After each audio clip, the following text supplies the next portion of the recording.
Hello, everybody out there in Facebook or YouTube, wherever you happen to be watching this from. I'm Adam. I am the editor of UK Cache Mag, which is a geocaching magazine.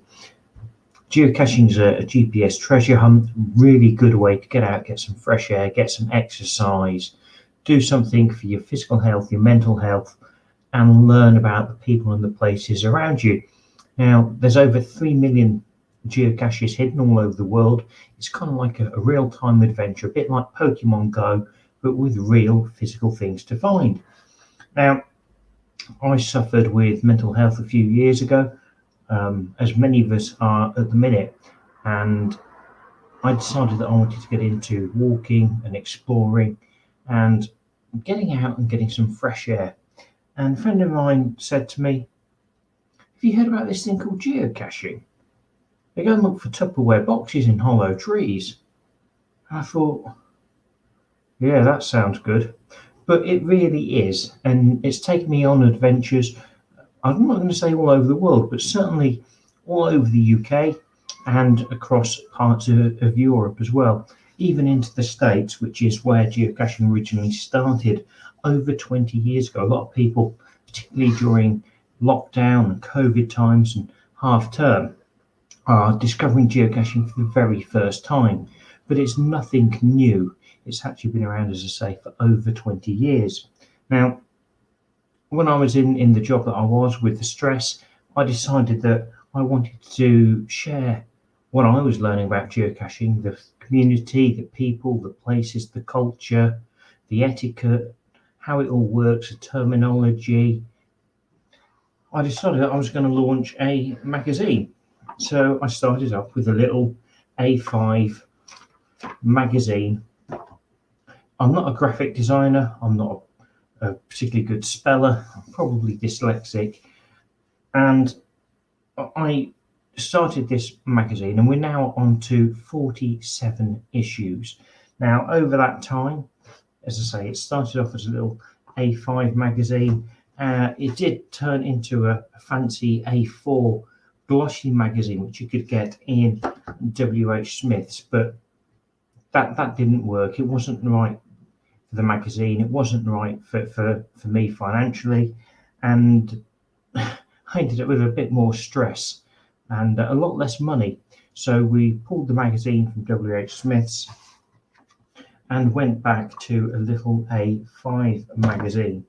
Now, decided after best part of 7 and a bit years that we were going to stop, and I had a bit of a break, and so many people were saying that they missed the magazine that we've actually bought it back as a digital edition. So still sharing the stories, the community, what's happening in the world of geocaching. And if I can get the wonders of screen share to work, frantically clicking away on some buttons.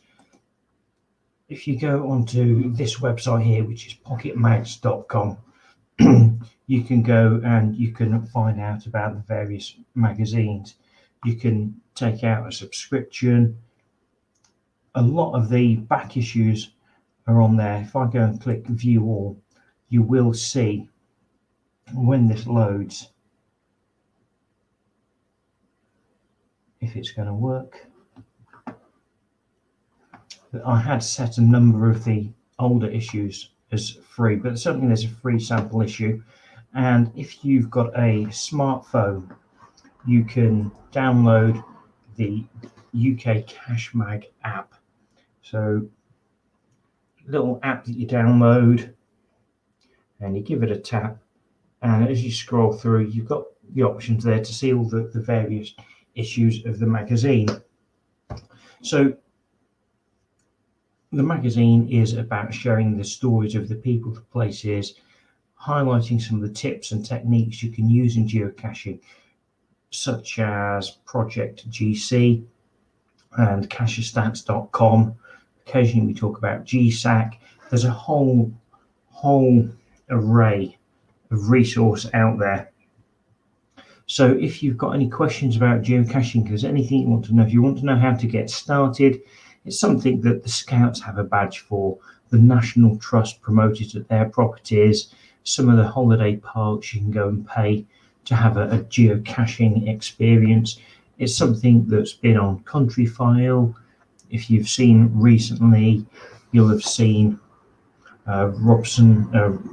Jerome, was it Rob Green, the guy that was in Soldier. He did a walk along Hadrian's Wall, and he's talked about it. It's been on the Gadget Show. It's been on the news. If you've got Netflix, there's a new film that's come out on there, Finding Ohana, and geocaching is mentioned in that. There are a lot of celebrities that are geocachers. Hugh Jackman, Jason Mumford, the comedian.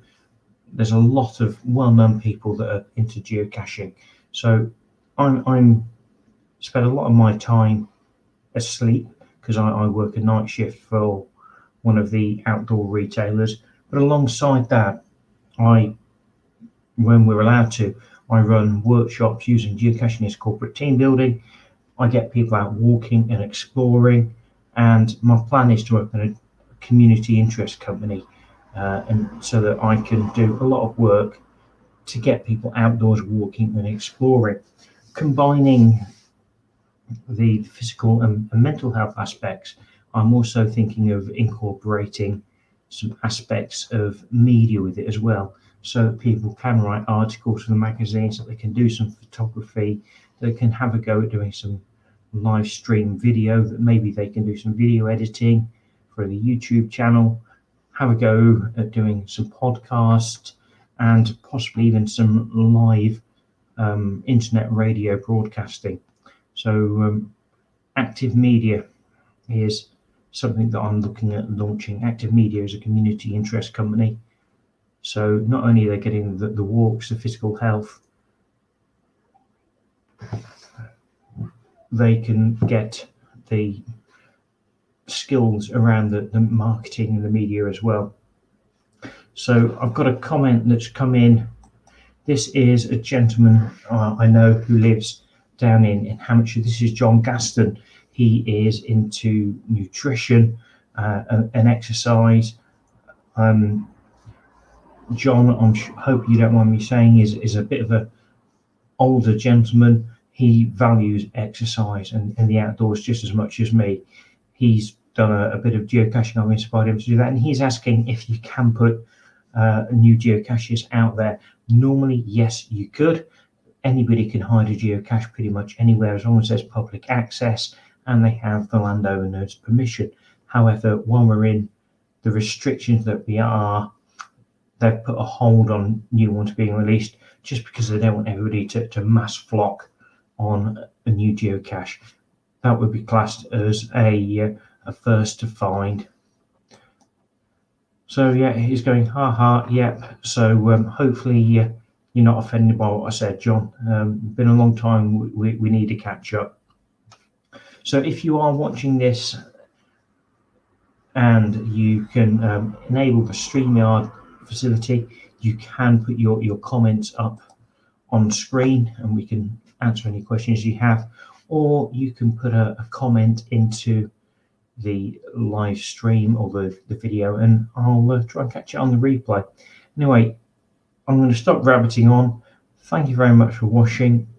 If you know anybody who wants to know anything about geocaching, please steer them my way. Happy to help anybody any way that I can. So be seeing you.